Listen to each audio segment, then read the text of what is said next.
matches. Oh, we're here. We're live. We're naming acts. We're cool like FANDOM. Anyway, I wore my Kevin Feige hat and everything to be like, look, guys, we're building things. Creator. We'll wait for some people to get in here. I should make like graphics for these for the next one, like whole things where I'm like, and now you thought that Act 2 blew your socks off. Get ready for Act 3. We're now this logo. What you should do is like a timeline. Like this is coming. Even though we don't know what's coming. Really crowded together. Is it shared on Facebook? Did you share it on Facebook? Yeah, it's on Facebook. Okay. Should be fun. Should be interesting. We just had championship week. Really good. Triple threat match.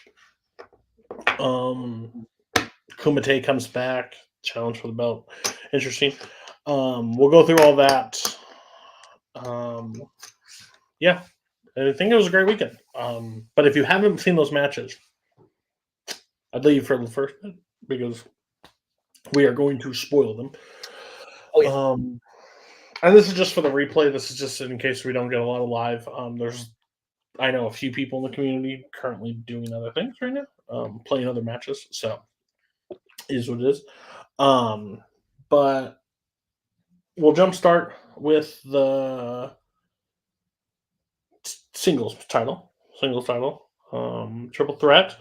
Platinum ticket, first time ever. Nobody ever challenging for the belt before.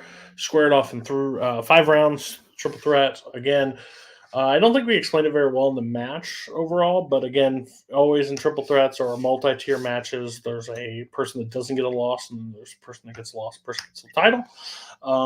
Yeah, I thought overall, I think this platinum ticket was kind of crazy because I think when the seeding was decided, we had a top 3 that were going to come out of it.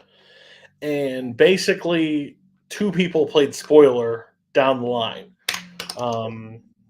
I thought going in, we were going to have Tony Durso. I thought we were going to have Matthew Chen.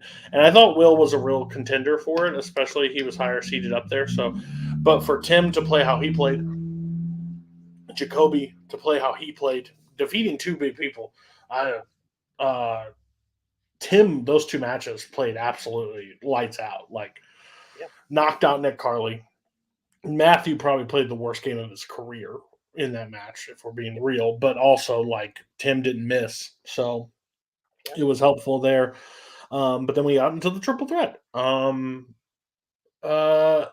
it's like every triple threat match that we do, or every multi-tier match, Tim ended up falling to the wayside at the end. Did his best he could, but just it didn't come down. It ended up coming down to, and honestly, the round 5 was pretty lackluster, I would say, for both of us. Because I think it was 8 missed. Was it 8 missed? Or it was at least enough questions where Will didn't have to answer a question in round 5. Yeah, if we still did TKOs, Will would have had a double TKO. He didn't have to answer a round 5, which is good for Will. But like when you look at the result, the score looks close because Jacoby only needed to answer like 1. He only had to hit like 1 to send it back to Will, and just he couldn't quite pull that part out. But I think it was really close between Jacoby and Will for most of that match. It was actually just a dogfight there. So so Will Cohen is the champion. So congratulations to him. But it was a good platinum ticket tournament. I think, like you said, tons of upsets, tons of wild predictions. Exactly what we were hoping for the platinum ticket. At least for me, I didn't want it to be super predictable. But I think it was really cool, especially to see Tim get there. That was really cool for me. Another kind of like mainstay of the community making another title run in an area that he typically wouldn't. He's kind of the ideal person for platinum ticket, where it's like, here's the shot, take it if you're going to take it, and he did, and it was really cool to see him. So it was a good tournament. Yeah, and I will say, like, overall, like, me and Koho have talked about this. Our whole writing team and our whole team behind the scenes pretty much talked about this. This is by far the best start of our season that we've ever had. Like, if we haven't done like overall accuracy for the entire thing, I'd be interested to know like total points scored. But our accuracy is up through the roof. We've kind of dialed back the difficulty and let people play like movie trivia, but still, even in some upsets, which I think is warranted in the league, upsets should be able to happen instead of impossible to happen. And we've had more of those happen this season than years past. But then we've also just had even really good teams and really good players play up levels. It seemed like they're playing up levels, but again, we just dialed it back a little bit because when when Koho took over from Boatman, we just reassessed where we were, and we were losing so many big players. Like over the course of the last 2 years, we've lost like in singles, we've lost Brian, Marangoni, Jake Meltzer, Cameron Redshaw. He's back, but Michael Campbell, just all of us. Michael Campbell, Joseph Olivas, these people, these mainstays, but because the grind of it was so much to just stay up at a level. So we were like, why not dial it back? We have a strong belief that the cream will still rise to the top. The best players will still play, even if the questions are lighter. And we stopped and we got away from all this, like, if it's a 2-0 match versus a 4-0 match versus a debut match versus all this stuff. It's interesting to see. So overall, platinum ticket, new breed, new people coming through. I don't think we said this. I don't know if we made a public announcement, but maybe we did. But after last one standing, Brian Michaels and Jeremy Adams are the MVP. They share that right, and they will be playing against each other to entering Act 2, I believe, right? It will be in Act 2 that they play. Yes. Yep. We will get to that. Explosive. But I just want that to be on the note that they are both playing. Brian has agreed to come back at least to play one Very or graciously. Max 2. Maybe Max 3. He might defend it. I'm not sure where he's heads at, but he will play this match for us. So appreciate that. This next match that we're going to go over was the talk of the town. Many DMs were sent to both of us about that match. Many messages. Probably the most messages I've ever received after a match. I think it was maybe the most controversial match we have put out, maybe in the history of the channel. Both sides, which is wild. So, Kumite versus Judgment City. Rivalry renewed. Rivalry exploded. Oh, yeah. What people don't get to see, the tensions were at an all-time high in the green room. Yeah. Then the match happened. Now, I'm on record. This is I do not speak for the whole of Movie Melee, but I speak as a 50%, 51%. I've been here the longest. No, stock owner of this league. I have zero problems with anything that was said in the post-match of this match. That's just my transparency. I believe we treat this as close to a sport as we can. Passions run high. I don't like personal attacks. So when we're bearing the lead. Judgment City is still your champion. Judgment City won the title. Which, if you haven't seen it, go check it. It's a great match. It was wire to wire, entertaining, lead changing, back and forth. Brilliant match. Go check it out. No problems. No one has anything to say about the match.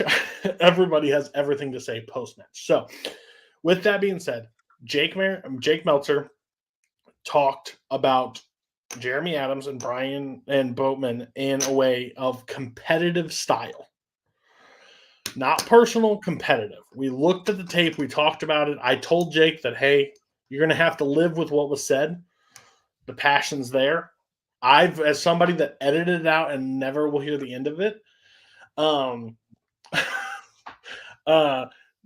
that's the case, okay? This is a bigger problem that we did not realize at the time, that we are now addressing a year later, okay? Movie Melee, hands up. Koho does not have any weight or any blame of the ownership on this. This, and my counterpart is no longer here, so it resides on me. Last year, before the season started, I think it was before the season started. It may be a little bit. No, it was before the season started. It was 100% before the season started. Me and Boatman were on a call together, one-on-one. Boatman approached me that says, we need to get rid of, I think we should do away with the retirement rule. Retirement rule was well known throughout the entire community. Everybody knew about it. Brian hinted at it. Doug Castle hinted at it. Jeremy hinted. There's a lot of people that talked about it. And even in post-match when they said they're stepping away, I don't want to say the R word because that means I can't play anymore. Boatman behind the scenes brought up that us 5 admins, Tim, Nick, Koho, me, and Boatman, had a rule for the Schmodown people. If you played in the Schmodown, that you couldn't just come back to play. We weren't going to allow that. That was not well known to the community. The community did not know the Schmodown rule. So when me and Boatman talked about it, basically the argument was always, if you're going to let Jacoby and Rue, which was our main Schmodown people coming in, we should let Jeremy come in. I thought those were different, but I agreed the retirement rule was stupid, especially for Jeremy's situation, because Jeremy never knew that we made that rule because of Jeremy. We never made that rule after it. He never got a redo, like, hey, if you say that word, you're gone. He just said it. We just deemed it done, and that's the case. 2 weeks after that situation, after we removed the retirement rule, Bowman approached me and said, I have a new partner. His name is Jeremy Adams. Me not loving the idea because I'm like, oh, I've said this words numerous times. Perception is reality. Did you make me reduce that rule to get Jeremy Adams as your partner? I will sit here. I do not believe that is the case. I do not believe he did that to hide it from the community to do this. I do not believe that. I will say that on record. I do not believe that. But that's what it looks like to the entire community, that an admin made the choice to reverse the decision, got him as a partner. We never made the announcement that he was back because we were going away with the retirement rule. So Movie Melee made the mistake of never announcing that the retirement rule was lifted. We just let Jeremy come back, and Jeremy and Boatman are a team. That's where all the tension resides. I take ownership for that. If I could go back in time, I still think if I make the public announcement that says, hey, Jeremy is allowed to come back. He is a free agent. If you want to team up with him, go for it. I still think 99 out of 100 times, Jeremy Adams picks Kaleb Boatman as team partner. That's just it. I think that's the case. I have, as ran this league as long as we have, I have never dictated teams. If a team is too strong, if a team is too powerful, I've never done that. Boatman and Redshaw were a team. They sucked. No offense to both of you. You sucked. You didn't get the job done. That could be considered a powerhouse. Barr and Kirk at one point could have been considered a powerhouse. I think David and Payson are a powerhouse team. Brian and Joseph were powerhouses. Jake and Michael, powerhouse. Jake and Michael, powerhouses. So I've never dictated who can be team partners because I think that's stupid. The only time I've ever fixed that was mix up, but that was just everybody was in charge of that one. So I want that on the record. So we made a mistake on the retirement rule. So if you're a retired player and you said the word retired and we just never know about it, you're allowed to come back. We never announced it. It's a lot of animosity because people believe that Bowman rigged the system to get Jeremy as his partner. I'm sitting here. I was 100% on board with reversing the retirement rule. Would I have been more hesitant if I said that Bowman said that he was going to be partnering with Jeremy if we reverse the rule? Maybe. But that's just because of perception. But again, I stand by the decision that they are a team, they are a champion, and here's my rule to the entire community. If you hate them, beat them. That's it. I'm not going to strip him of the belt. I'm not. Hey, we took a fan vote. Everybody doesn't seem to be a big fan of you guys. Retirement. What also wasn't said post match. Jeremy Adams was in there post match. Boatman left. Jeremy on record said he had no problem with what Jake said in the post match. So I want that on the record too. This isn't like a me Jake was a psychopath, raging war. He's as competitive as me. He was angry. He said what he felt. I do agree with the Oscars thing. Oscars do suck, but my 50% showrunner is an Oscars whore. His name is even in an Oscars thing, so Oscars will stay. Can't do anything about that. But he thinks Golden Globes and SAGs and everything else that if you want to build off of he thinks you should be able to do that. I think that's crazy. I think if you wanted to make us break the Golden Globes, you could. But, that's just I'm willing to leave it at Oscars. That's where I'm leaving it. Okay. Maybe we just do a rotation of award shows, like every year, a new award show, and then next year. Last season, we just inject the co-Oscars as the final one. Watch chaos reign. No, you don't even know those answers. Okay, so on that note, Judgment City, Will Cohen, champions. Yes, great. If you hate them, beat them. That's my choice. If you hate them, beat them. I'm all for competitive. I'm all for anger. I'm all for it. I want people to be as angry as possible. And also, there's a match coming up in FANDOM. Abel's involved. I've said worse things about Abel. I just want that on the record. I was way meaner to Abel. So, and I'm still participating. So, cool. This act was called what? The Chance of a Lifetime has now come to an end. I want this on the record. I had no hand, zero involvement in naming players besides Mark Menchaca. I've helped with that one.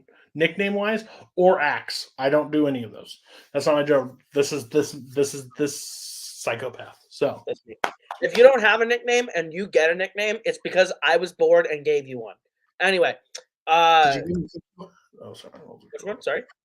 Sorry. I was just talking about the nickname I hate. No, I didn't. But we move on to Act 2. Some cool. Act 1 was a lot of fresh faces, returning faces, but a lot of new. We wanted to get a chance to inject some new flavor into the season to get things started in a way you did not expect, in a way you weren't used to seeing. This act is all about giving you a little bit of what you know, with a little bit of I would say with a little bit of something fun added to it. I think there's a little bit of unexpected to come, but a little more normalcy for the whole, and that's what's going to be a lot of fun. And aptly named, this act comes from the weekend we just had. Act 2 is the Day of Judgment. And in the Day of Judgment, Boat and Jeremy may have to face some wrath from a lot of people, because the brunt of this act is a teams tournament. 16 teams are entering. You saw a lot of the participants playing for seeding in the last act, and now they're coming back this act. No Kumite after they just played for the belt, but basically every other team on the roster has a shot at going after Judgment City, and it is going to be a good tournament. Yeah, absolutely. I did want to talk about it. We kind of brushed over the Chance of a Lifetime. The goal, the platinum ticket we did start our trios tournament, which has been a huge success.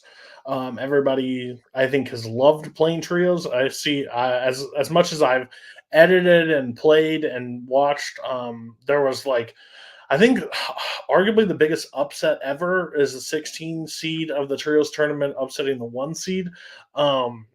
It's crazy how it happened, but couldn't be happier. I don't know who was on that team, but it was pretty good.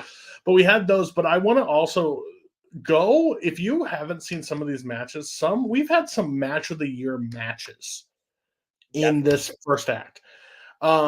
Terrible team names, but from Queer to Eternity and To Kill a Mockingbird, great match. Grumpy Old Men versus Brethren Court, great match. That's the trios match. Bring Out Your Dead versus Kumite, arguably could be match of the year. I think that will be on the ballot by the end of the year. That was an absolute dynamite game. Absolute insane match. Great overall matches. And then I'm trying to look. Nothing else is standing out too much after that. I mean, I think Jeremy versus Tisdall also in the first act was a good game too. That was a very, very close game as well. I want to shout those two out. They both played really well in their seeding match. Yeah, and again, we haven't done the overall, but the accuracy is way up. Everybody seems to be having more fun with this season, so that's exciting.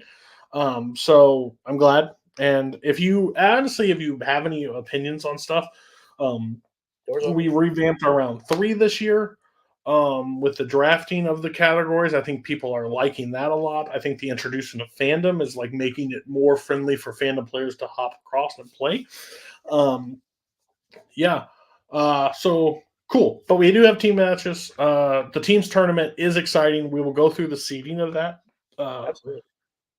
And there's a hint. 32 singles tournament is no more.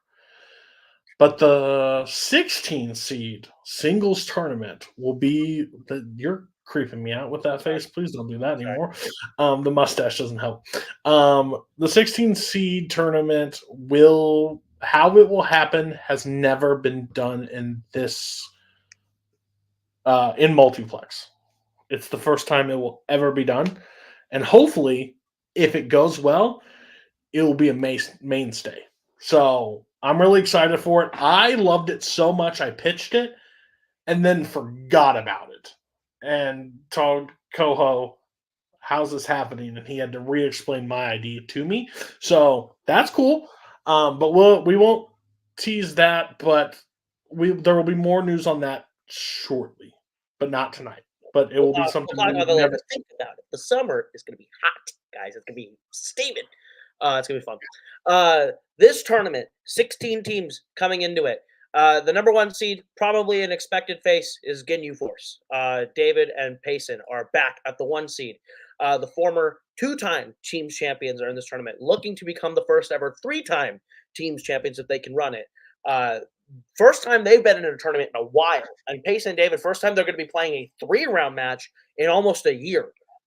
Very, very different side of Ginyu Force that I think we've had a lot of a break from. They get to come back and play in 3 rounds, and I think that's going to be scary for a lot of teams. They will be playing the 16 seed, which is not 16. Sorry, the 8th seed, which is Jersey Boys, which is the highest ranked. Not Jersey Boys. 16, Great Scott. I did this right. Why am I falling apart? I was 8th seed. What? I looked at the bracket and I had it set to 8 and not 16. Sorry. You're going to the second round matchups. Interesting. Assuming things happen, yes. But the 16 seed, Great Scott. The 16 seed of Great Scott, which is Brian Cohen, who is Cody's favorite human in the entire league. We love this guy at Movie Melee. And Brian, who you'll be seeing a lot more of when we talk about the next division. But Great Scott, coming into this thing, they played a pretty solid play-in. Not gonna lie to you, they played Rewind Fuckers down to the limit, 22-21 final. So played a hard-fought game, and they've taken a lot of losses. I don't think Great Scott is the easiest rollover 16 seed you've ever seen. So I like Cohen and Brian as well. So absolutely. I mean, I think that matchup is Ginyu. It could be like a college football review. Is they could have a look ahead, come in and think that Great Scots is a pushover and lose because they thought that they could easily take them, and Great Scott's ready to play. But again, Great Scott, if Ginyu is motivated to win the title, Ginyu should have no problem in this match. That's just me being transparent. It shouldn't. I'm not the one that's going to sit here and give you a play-by-play of this person. They have the potential. Listen, you got to step up and you got to own your stuff against Ginyu. If you stumble against them in any way, it's going to be a short day in the office for you. That's all I got to say. Then we get to the 2 seed, back to formula. Jake and Mark coming in at the 2 seed. Last time we saw them, they were playing for the title. So these guys definitely have the pedigree. They won the last tournament that they were in, and now they're back as a 2 seed. The original 15 seed had to drop out, unfortunately. A big fight. And the replacement to the 15 seed had to drop out. Yeah. So we're on like our third string option at 15 seed, which ended up being the Realm's Delight. An 0-1 rookie team are slotting in, which plays into the theme, I think, of the whole year, which is miracles can happen if you fight hard enough for them. The crazy happens all the time in this league. So while Back to Formula Jake and Mark are really great, Kaiser and Jack played phenomenal in their game as well. So they were lights out money in the game with the Jersey boys and just couldn't quite win it. So I think that they are a dangerous 15 seed. Really not 15 seed. I think it's also an interesting thing to say about that because Kaiser stepped away from let Tony basically become a free agent because Kaiser is only focusing on fandom. And then they proved this just to be even to both teams because Realms Delight is not a 15 seed. They lost one game, but they played very well. And basically, Realms Delight would be higher than Great Scott. Like, they would, if Great Scott, like, they're not that close on the team on stats wise. So what we did was the winner will advance, the loser will not get a loss. Right. So if Back to Formula loses this match, they will not get a loss. Same thing with Realms Delight. So if you see your stats coming out later, Realms Delight being still 0-1 if they lose, they'll stay 0-1. They won't be 0-2 because they did us a favor by jumping in. So right. I just want that on the record. For sure. Then a match that I'm really excited for. The number 3 seed, Bring Out Your Dead. We got Dylan and Jeremy back, a team that they barely lost to Kumite in a match where really both of them broke the 3-round points record in teams. It was just that close. And they are back at the 3 in a tournament that I am so excited to see these guys in. Playing a team that when they told me they were coming back to play, I winced. I winced and said, do you want to do that? Do you want to put me through this emotional pain? But the more I watch them, the more happy I am that they're back. Tim and Cody, Team 2319. Coming in at the 14 seed, a team that genuinely I think is very good, is actually a very good team. The record is an absolute smokescreen to the accuracy, to Tim's talent, to Cody's talent. So 2319 versus Bring Out Your Dead, a match that I have circled on my calendar. I'm very excited to watch. Yeah, what kind of shit show are you running? We played WLC for a shot in the tournament, and then WLC beat us, and we're in the tournament still. We can thank that there are 18 teams on our roster. 18 teams on our roster. We're here to support. Tuesday.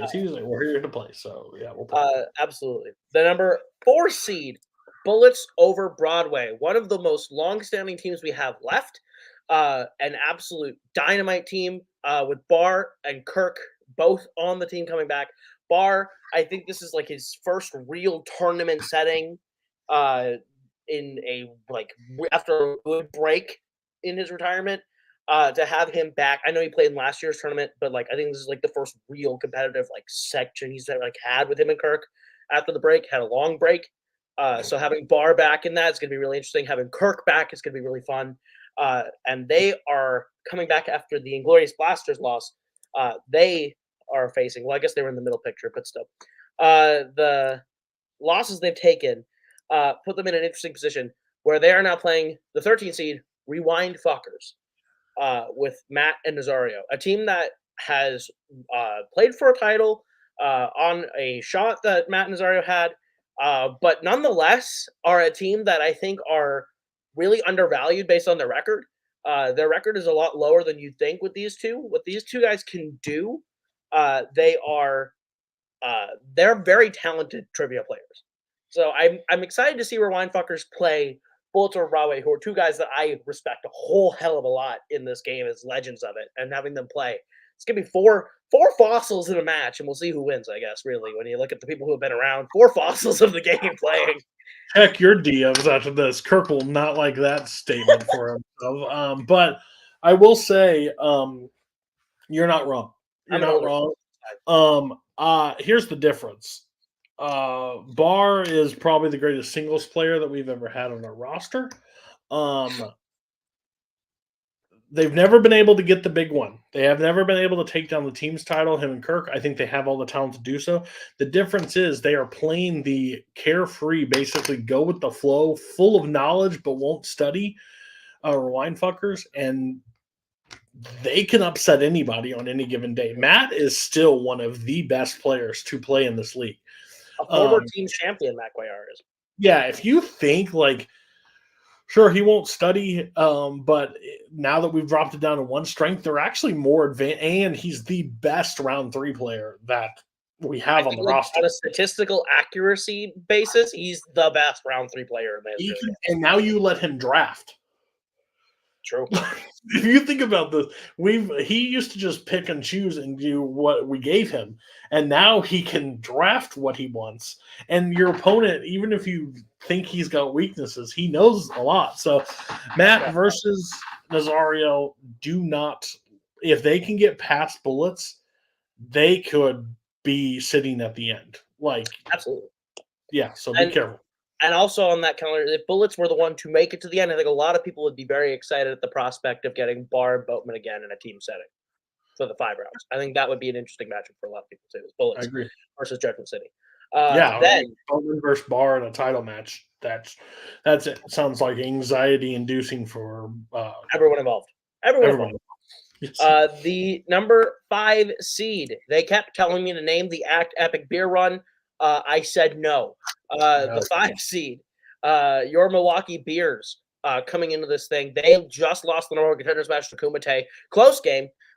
Will, the singles champion, come into that match with John. Will's having one hell of a season, and now to see him back in a team setting in a full tournament run. He just won a tournament. He might be able to win another with John. Who knows? Standing in their way, a very, very familiar team. In fact, it's a rematch. One that one team has been calling for since the beginning. The 12 seed, Law Deal, Jacoby and Scott. Will and Jacoby just played each other for the singles title, facing off again in teams now with their partners Scott and John. I think that is going to be a very fun game to see these two rematch for the first time since last season. Oh, yeah, without a doubt. Listen, Will, you are my Newman to my. I'm Jerry and you're Newman.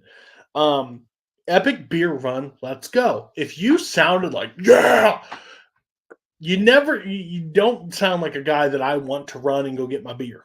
I'm just going to be honest with you, so you need to pep it up a little bit. Law Deal, they are a team that just confuses me. Because I think this team, like, Scott was a part of a team with Ethan. Sorry, it's been a while. Legalese played for the title. Legalese, that was actually just insane. Like, they were so good. And Jacoby is having a great season. So if they put this together and like get a run going, because they know what they know, but can they get on some questions that they may miss in like a round 1 and make up for that? Because like if it's not out of their wheelhouses. But again, I do roundtable with Scott every month. Scott has a lot of knowledge on a lot of things. So again, Will's having a great season. Jacoby's having a great season. Can they pull their partners to see what happens? I mean, John was literally Rookie of the Year 2 years ago. Yeah. Like, he started, 5-0? Like, started 5-0. He almost got the record. He has it. He has it in him. If I was ever, like, a person put a gun to my head and it was answer this horror question and I got one call, I'm hoping he picks up because he's guaranteed. But he also has that knowledge in other areas that he will surprise you. Like, he can hit roster questions. So that's a match that the seeding may be separated, but it's a lot closer than you would think. Oh yeah, I think with Jacoby kind of finally having a full year to get back into it, you use football terminology, like when someone takes a year off, they come back and they're rusty. I think he had a whole year to knock off the rust. I'm excited to see what Law Deal can do now that Jacoby's back in full swing. It looks like so should be a good game. Then we move on to the 6th seed. Talking about rookie teams from last year, Sexual Chocolate, Maru and Ryan coming in at number 6, and those two come in to play the 11th seed. a team that you're familiar with. That would be WLC. That would be Anthony and Aaron J, who played very well in their return. First time we'd seen WLC in a while. And they came back and looked like they were a totally new team than the way we remembered. And so them coming into this tournament is exciting. I think this is a really good matchup between two teams that are 4 wild cards really put into a room. Amaru, you never quite know what he's going to do in Melee. He's been very solid, and sometimes he can be explosive in that way. Ryan Payne has played for the title and almost beat Barr for it. The guy is got the knowledge to be a champion in the league, clearly. So having Sexual Chocolate in at 16, no brainer, as they take on WLC, who are the definition of cannonball wild cards to me. Anthony and Aaron could run this tournament or go out in the first round, and I wouldn't be surprised either way. They're just an insane, weird team like that. So I'm excited for this matchup for sure. Yeah, playing WLC, they know a lot, and if it doesn't go Aaron's way, we'll hear about it. Aaron is probably really competitive. He does not like to lose, which I don't blame him. But they're a good team. When everything's going good, Aaron's very confident. When it's going bad, that feeds into Anthony. Rue played earlier in Act 1, had 69% accuracy against Joe. Never really stressed in the match. So overall, if Rue can bring it, and Ryan's played for a title, so when those two get together, they were also a team that played really well last year. They just could never get over that hump a little bit. But yeah, and WLC's been fighting for a while. So I think overall should be a fun match. Yeah, we've actually seen 3 of these guys play within the last act in singles. You saw Ryan beat Antonio in the rematch, Amaru beat Joe, and Anthony just coming up just a little bit short to Potters. It was 3 very solid performances all the way around, and now they're all coming into teams. Aaron's really the biggest wild card here coming into teams. Is he still got it? Is he rusty? Was that a one-time thing? Gonna be a good game. The next matchup, the number 7 seed, Penitent Men will pass. Speaking of Antonio, he and Kastner are back in at the 7 seed. Team that had a really solid year last year, through and through, climbed up that records for their rankings for their record. Whoa! Helped him win Player of the Year, Multiplex Player of the Year. He had great on all divisions. Yeah, Kastner, Multiplex Player of the Year. And they are taking on a 10 seed, the rookie team that took down probably the worst team name of all time in From Queer to Eternity, Tequila Mockingbird, Alex and Joe, coming into this tournament. We just talked about Joe. Just played tomorrow and didn't quite get the win, but was not bad by any means in that game. Showed that after a year off of general movies and movie Melee, he can still play. And they got that team win for a reason. And it's really Alex's first season in movie Melee. Alex, a true rookie this year to the game, and really showed up in that teams match and just brought it. So very excited to see Tequila Mockingbird in this tournament. So, put the team name aside, Spence and Chen together was the recipe for the finals. And now they're sitting outside the tournament because of that one loss. They were now, if just record wise or accuracy wise, the only reason why we did this, Realms Delight versus them, they would have been replacing of that team as well. So they would almost made the tournament. But we kept both of the since they only played one. But they should have ran. You took 2 fandom heavy, 2 geek players, put them together, and they were able to ride out and score high. So I think they also did get Bond, which I know fandom players like when you play them, but hey, you get what you get, and you got to still hit the questions that you get asked. So yeah, with that situation, I think they have a real potential. Though Antonio and Robert should be in the finals. This is a team that 100% should be in the finals. So if they can just put it together, like Kastner was in that fatal 4-way last year. Antonio has always been top 12, player and upsetting a lot of people. If it wasn't for Matt, sometimes he would have even a better record because him and Matt went head so many times. But yeah.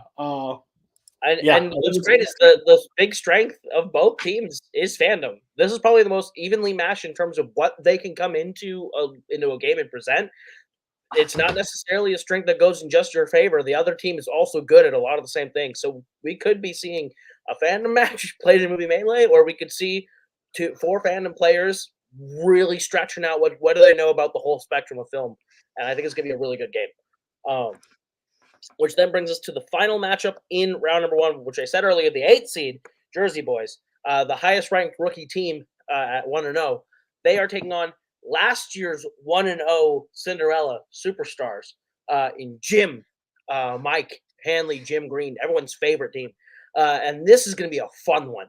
I think Mike and Jim are a really good combo in movie melee, and the 8 and the 9 are statistically always supposed to be the closest. I think this is 100% the closest match in the tournament, to the point where it could be a coin flip. I think Jersey Boys played great in that debut. And you have Igor, last year's Rookie of the Year winner, with Dean, who was nominated for Rookie of the Year as well. Those two coming together, believe in their former partners pretty early in their team's runs to make this team. I think these two could absolutely have the chemistry to finally have a sustainable team between the two. But you got Mike and Jim, who have been here longer than I have. They are the mainstays from the beginning. And they're a team, they're fun, but they know their shit, and it's going to be a good one, these two. Yeah, absolutely. I think Jersey Boys, also fandom centric kind of guys. They've leaned really. Now Igor, don't get me wrong. Igor had a great year last year. He looks, now that he's partnered up with Joe over in fandom, he looks like he's turning like, this is my shot. I have to go all in over here. But then Jim and Mike, if they can get, if the dick jokes and stuff can be slowed down for a couple times and like goofy answers and put some stuff on the board, they can do damage. Like they absolutely, Mike sees more movies than anybody. So put that together, it could happen. Oh yeah. So yeah, that's the first round of the teams tournament. I want to hear who you guys have in the Facebook chat. I want to see if people start talking about it. I'll post a bracket later so you can play bracket season, even though we're coming in at the very end of bracket season. You can go ahead and play through it. It'll be a great time. But I'm so excited for this teams tournament. This will take up the bulk of Act 2. This is teams for this act. People will be like, Kaleb, what's happening with singles, Koho? What's happening? We're building towards the summer series, so I can give you a little peek at some of the people that you can expect to see play, some matches you can expect to see on the docket, including a rematch. Adelaide Spence, Scott Harvey 2 happening. A lot of these people playing to get into summer series, Spence and Scott being one of them, where winner, more than likely, going to be in, has a real shot to be in. Loser, definitely not in. So it's going to be a good one there, especially with it being a rematch. Spence coming off of the best season of their career, playing for the title in an absolute Cinderella story to end all Cinderella stories. And Scott, who's just always been good, always seemed to be one up, one down. Seeing those two face again will be super fun. Absolutely. Then next on the docket, debut. Tom Houseman, Brian Nussbaum making their debuts in movie melee. You guys have seen Brian around the community for sure. You've seen the name. Seeing him get into the ring finally is going to be exciting. Tom Houseman, a complete unknown quantity to us. I believe he played in Ontal a while ago, so to see him come over here, it's going to be interesting for sure. Definitely going to be fun. We have, speaking of fossils of communities again, I'm going to say it just to make sure he DMs me. Kirk Kowalkowski is back in the movie melee singles division, and he's taking on Jim Green, his former teammate in Fuck You, Luca Brasi. It's going to be a good time seeing these two face off, as both of them have negative records, kind of getting them back up into the 500 range, kind of putting them on a trajectory to maybe get back into a title picture later on. Then we have another one of those matches, one of those where we got two guys who are much better than the record suggests. One could get up a little bit higher. Bill Carriola taking on Thomas Scully, the former teams champ Bill Carriola playing the former fandom champion Thomas Scully. Both these guys, super fun, super interesting to see them play. It's going to be really fun. I want to see how Bill tortures Scully and see how Scully handles it. Should be interesting. Then we have Richie Goodacre versus Nazario Montenegro. Another one of those matches where the winner more than likely in summer series, loser definitely not. So to see these guys face off, it's going to be interesting. Probably two players who really could not be on the same wavelength in terms of strengths at all. It's going to be one of those where I think it's going to be a sleeper match that most people will see on the schedule and watch, but not really put a pin in as like an event. It's going to be one you're going to want to watch. Then the match that I think is going to have the biggest implications for Summer Series of all time. John Marr is back, and he's playing Igor Kosick, last year's Rookie of the Year winner. These two go head-to-head, and there is number one seed implications in this match, let me tell you. Big stuff is affected by this game. Igor coming off of his great season, and his predecessor that he took the award for from John playing. So I think it's going to be really fun to see the last two Rookies of the Year go head-to-head now as fully seasoned vets. Going to be a good game for sure. Sorry, go ahead. I don't think we've made this announcement. We did switch over to a win percentage rankings. Basically, we wanted to take, with me and Koho being fluent about coming back to playing, and if we want to play a match, like if I message Koho and be like, hey, I'd like to play, and he'll put me on the schedule at some point, I don't want to dictate who I play. And he shouldn't have to. He should be able to freely make the schedule with him in the schedule. We didn't do this. We let kind of just metrics basic where we decided, and we felt like that's too much hands at play. Yep. So we decided to strip that away. We decided to go with it. It doesn't make. I understand some of them are like how could Igor be the number one seed with just playing last year and stuff like that. But when we take it away from win percentage, we take the element of us deciding things out. So that's why we kind of made that decision. Koho still has freedom, like when they're in that range, when they're in that, he can pick and choose where that stuff goes. But overall, that's where we're at. So I just wanted that on the record. We adapted a multiplex overall. Fandom does it. We do it. It's all win percentage now. It's no longer us fine-tuning things. Yep. It's just as a channel, as a league, as an organization, it's easier to be uniform. So Mar Igor, going to be a great one. Then a matchup we have seen exactly 3 times already. The 4th time, maybe the last, we'll ever see it. Cameron Holtzman versus Matt Cuellar 4.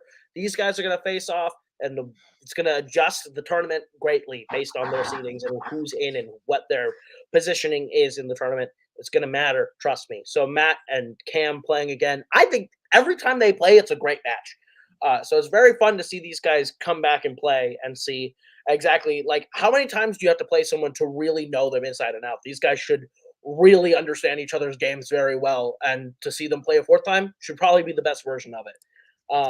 And that leads us to our final ones. Like I said, Tom and Brian, they will also play a 2nd time in this act. If they win, they'll be facing Ryko Krimenak, who just won his debut last weekend during title weekend. So Ryko will be playing the winner of that match. Winner of that being 2-0. It's going to affect them later down the line for sure. Also, we just talked about Dean Manis, Jacob Cameron facing off 1-on-1. Igor's 2 teammates are playing in a singles match. Both played pretty solid last year. Now to see them play 1-on-1 in a world where both have teamed with Igor, I think it's kind of fun. And lastly, we mentioned at the beginning, I saved the best for last. Jeremy Adams, Brian Michaels 2. The last time these guys played, it was for the title in the 1st season. To get a rematch, this is a rematch years in the making, to see Jeremy and Brian, who both just were MVPs in our free-for-all last one standing event. To see them play each other in 3 rounds is going to be so interesting, because Brian is such a wild card coming back. The former team's champion, Brian Michaels, playing the current team's champion, Jeremy Adams. Winner will be facing Will Cohen for the belt. So it'll be the capper to the single side of Act 2. The Day of Judgment is coming on both sides of the bracket. Is Judgment literally coming for Will if Jeremy Adams gets there? Or is the league out to get Judgment City? Well, there's a whole tournament. If you don't like Judgment City, you have a whole tournament. 16 teams have a chance to take them down if you're really that upset about it. So it's going to be great. Yeah.